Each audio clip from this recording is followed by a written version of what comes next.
dans le service de Rabbeinu, c'est-à-dire comme Rabbeinu nous apprend à faire Avodat Hashem, il faut être simple. Il ne faut pas chercher des pouvoirs. Même il y a des rabbinim, même dans Breslev, des grands rabbinim, des grands mekoubalim dans Breslev et tout, qui savent lire dans la ligne de la main, tout ça. Et les Breslevers, ils ont toujours été contre ça. Il n'y a pas besoin de lire dans les lignes de la main, il n'y a pas besoin. Tu fais ta Avodat Hashem simple, c'est tout, simple, simple. Tu fais ta prière, tu fais tes tzedakah, tu fais tes bénédictions, tu étudies, tu fais du bien, c'est tout. Tu sers Hachem, c'est tout. Mais simple, simple, simple. Tous ces trucs-là, c'est pas pour nous, c'est pas bon. D'abord parce que la maîtrise de ces choses-là, elle est très difficile. Vous voyez, même des tzadikim, combien de tzadikim ils ont dit j'ai rêvé du Mashiach, j'ai vu le Mashiach, et il m'a dit que c'est sûr qu'il va se révéler de mon vivant. Des tzadikim sérieux, des gens sérieux, c'est pas des rigolos, des gens très sérieux.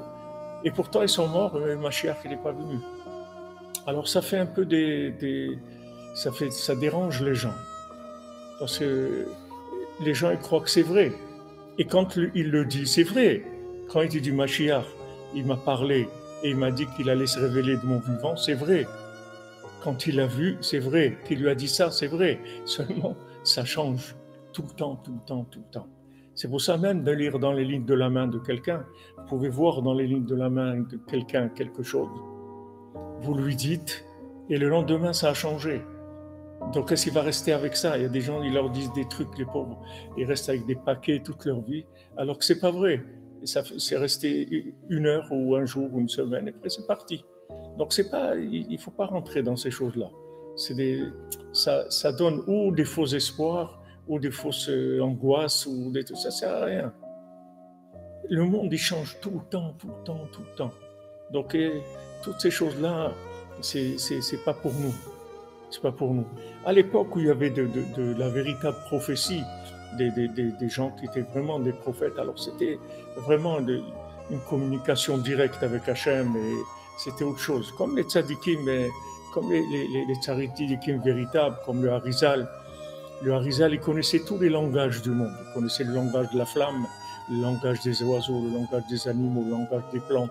Il connaissait tous les langages du monde. Le Harizal. Et Rabbeinu, c'est sûr aussi qu'il connaissait. Rabbeinu connaissait toutes les langues. Et d'abord, Rabbeinu parlait toutes les langues, tous les 70 langues, Rabbeinu connaissait. Rabbeinu connaissait tous les langages aussi, de tout ce qu'il y a, comme le Harizal. Seulement, Rabbeinu cachait, même de le dire, il ne le disait pas. Mais quand, par exemple, il a eu besoin de dire une page en grec qu'ils avaient, ses élèves, là, ceux qui étaient d'Ouman, les aristocrates d'Ouman, ils avaient un livre en grec dans leur poche de philosophie. Il a dit, qu'est-ce que tu as dans la poche? Il a dit, non, ça c'est pas. Il a dit, ouvre le livre, ouvre-le, sors-le de ta poche, ouvre le livre. Et la page où il a ouvert, sans que Rabbeinu il regarde, il lui a dit en grec ce qu'il avait écrit, il lui a lu toute la page en grec. Alors que Rabbeinu, il ne s'est même pas approché de lui, rien du tout. Rabbeinu, il savait beaucoup de choses, il sait beaucoup de choses. Et seulement, il ne parle pas de ça. Parce que Rabbeinu, vous voyez, il est très, très, très, très contre tout ce qui est un peu, qui dépasse la simplicité. Vous voyez. Rabbeinu, parce que eux, c'était des gens qui étaient capables d'avoir des pouvoirs extraordinaires, mais de rester simples. Nous, si on nous donne un truc comme ça, on va délirer tout de suite. Tout de suite, on va partir.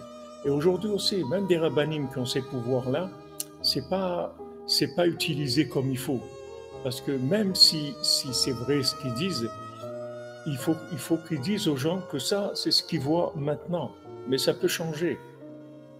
Quand on a rapporté ces paroles de rabbinim qui ont dit « J'ai vu le Mashiach, il m'a dit que j'allais le voir, qu'il allait se révéler de mon vivant », il fallait rajouter que ça, c'est une supposition. Mais c'est pas obligé que ça soit comme ça. Donc après, les gens, ça les calme. Maintenant, si vous avez dans la tête, il vous met quelque chose comme ça, voilà, le Mashiach, il va venir, quelqu'un, il a dit, c'est sûr que cette année, le Mashiach, il vient et tout. On n'a pas besoin de ça. On n'a pas besoin, parce que qu'est-ce que ça va t'apporter? Que ça va te soulager, que tu dis, bon, là, on va supporter encore un an et ça y est, tout va aller bien. Tout- et l'interprétation, elle n'est pas bonne. Ça fait sortir de la simplicité. Nous, on doit faire simple, la Vodat Hashem, c'est tout. Tu fais tes psaumes tous les jours, tac, tac, tac, tac, tac, tac, zéro, tu vas dormir, tu te lèves, tu fais tes trucs. Et tout simple, simple. Il n'y a pas besoin de tout ça.